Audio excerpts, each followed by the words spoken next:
Shalom adik-adik, salam jumpa dalam pelajaran sekolah sahabat kita hari ini. Bersyukur kepada Tuhan untuk udara segar, kesehatan, kekuatan, juga keselamatan melalui Yesus Tuhan kita. Baiklah, kita berdoa sebelum belajar firman Tuhan. Mari berdoa. Terima kasih Bapa dalam surga untuk hari yang indah kami dapat belajar firman Tuhan. Terima kasih untuk yang telah Engkau berikan bagi kami, berkat-berkat kesehatan dan kekuatan. Sekarang kami mohon Roh Kudus hadir agar memberi kekuatan, pengertian, sehingga kami mengerti rencana Tuhan dalam hidup kami. Dalam nama Yesus kami berdoa, amin. Adik-adik, luar biasa cerita kita hari ini. Judulnya, bagaimana supaya jadi pemenang? Bagaimana kita supaya jadi seorang juara atau menang?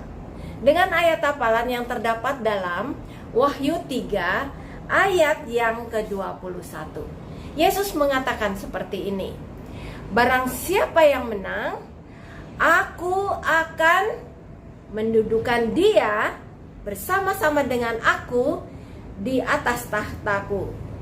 Sebagaimana aku pun telah menang dan duduk bersama-sama Bapakku di atas tahtanya. Jadi bagi orang yang menang akan duduk bersama-sama dengan Yesus, bersama-sama dengan Allah Bapa dalam kerajaan surga. Dengan poin pentingnya itu, apabila kita melakukan sesuatu sesuai dengan kehendak Tuhan, Tuhan akan menolong kita untuk berhasil dalam segala segi kehidupan kita, sebagaimana kita boleh menolong orang lain. Ceritanya sebagai berikut. Adik-adik masih ingat Yohanes dibuang oleh kaisar yang jahat, Kaisar Domitian.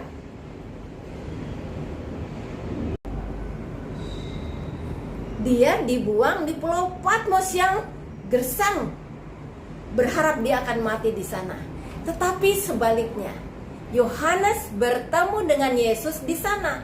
Bukan seperti dia bertemu di Galilea atau Yudea. Dia bertemu dengan Yesus dengan bentuk yang berbeda, bercahaya seperti emas, dan dia bersuara dengan sangat nyaring. Dia kenal Yesus karena Yesus bersama-sama dengan Yohanes sebelumnya.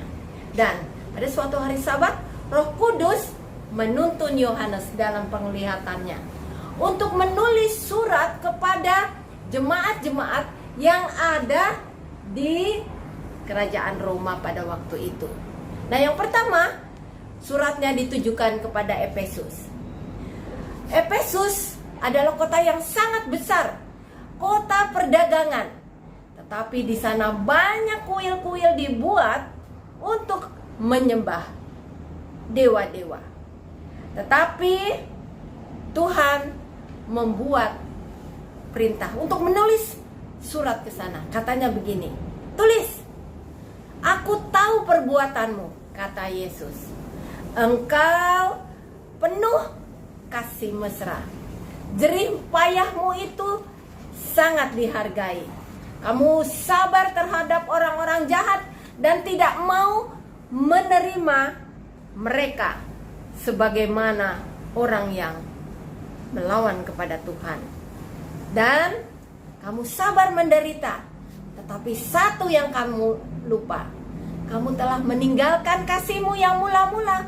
Kasih untuk saudara-saudara, kasih akan Allah kau tinggalkan. Tetapi ingat, kalau kamu bertobat, kamu akan menang, dan aku akan memberikan kamu makan dari pohon kehidupan.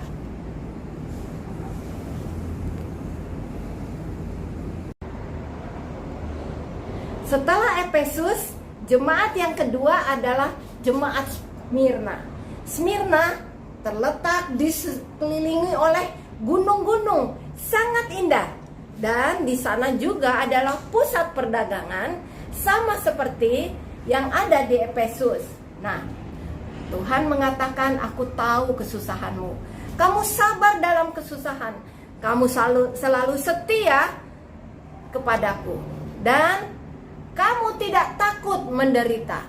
Itulah pekabaran untuk Smyrna.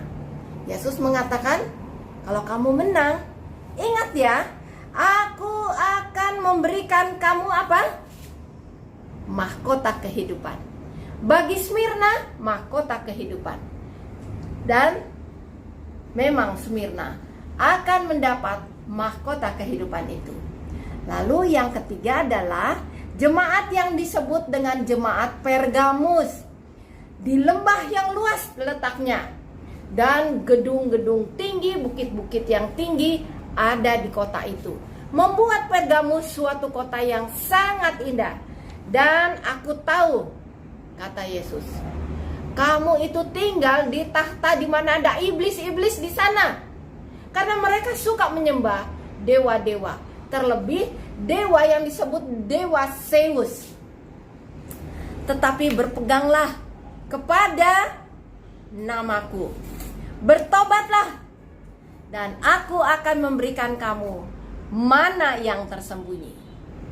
Mana yang tersembunyi. Kalau Efesus diberikan makan dari pohon kehidupan, Smyrna diberikan mahkota kehidupan, Pergamus diberikan makan dari mana yang tersembunyi. Jemaat yang keempat adalah jemaat yang disebut dengan jemaat Tiatira. Dari sini dikenal dengan orang-orang yang membuat kain ungu yang banyak gunanya, banyak dipakai oleh kaum-kaum bangsawan. Dan kalau membeli kain, jangan lupa Tiatira. Tetapi ada pesan rohani bagi jemaat ini. Yesus tahu, katanya, aku tahu tentang kasihmu, akan imanmu, dan juga engkau itu adalah orang yang setia. Tetapi wanita Yezebel menyebut dirinya nabiah di daerah ini, mengajar hal-hal yang palsu, yang menyesatkan. Oleh sebab itu ingat, peganglah kebenaran yang pertama yang telah disampaikan kepadamu. Pergamus, ingat, ada upah yang akan kuberikan kepadamu. Karena kalau siapa yang menang, aku akan beri kuasa untuk memerintah bangsa-bangsa. Jadi 4 dari 7 jemaat ini mempunyai syarat-syarat. Kalau bertobat akan diberikan upah kemenangan. Jadi Tuhan menyediakan juga upah kesetiaan bagi kita. Kalau kita mau setia kepada Tuhan, Tuhan akan memberikan kepada kita makan pohon kehidupan, dapat mahkota, dapat juga makan mana, ya, dan juga dapat memerintah bangsa-bangsa. Sampai di sini cerita kita, adik-adik. Baiklah, kita berdoa.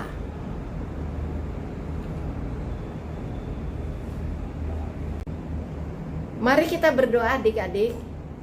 Yesus, terima kasih untuk pelajaran pada hari ini. Tuhan akan memberikan kami kemenangan atas bantuan Roh Kudus.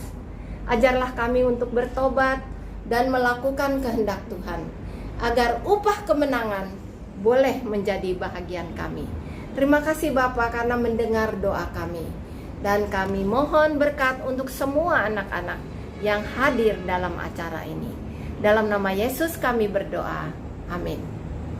Adik-adik, sampai di sini.